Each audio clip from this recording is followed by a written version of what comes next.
So again, if you look at Tantra, so I had to qualify what traditional. So the subhead is a traditional immersion. So Ross and I were really praying that people who wanted that self-awareness came, and not the typical Western Tantra people. You know how it's been, uh, I would say, really corrupted in the West, where there's a focus only on the sexuality. And traditional Tantra is not like that. Traditional Tantra is this beautiful dance of Shiva and Shakti. Consciousness and Shakti actually means power and prana. So this dance of consciousness and power in our systems.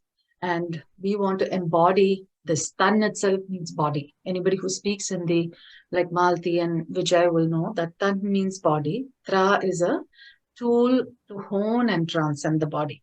So Man is mind, Tan is body. So if you look at the words, anybody native to India will know that it's a very simple explanation. Mantra is the mind being honed, and we want to expand the limitations of the mind, because we may come with very narrow constructs of life. We may have a very limited perception of life.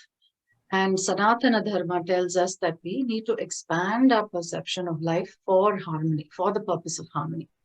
For example, I'm giving a very rough example because now we hear of racism. So if you feel only one race is a good race, you know what happens with, people like Hitler. They create disharmony everywhere around because of their belief system.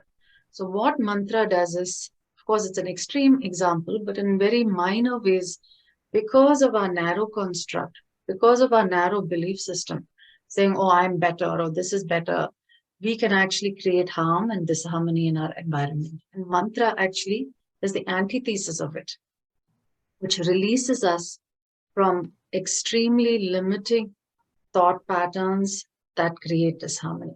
The same with tantra. So mantra releases us from these limiting thought patterns. Tantra releases us from habitual patterns.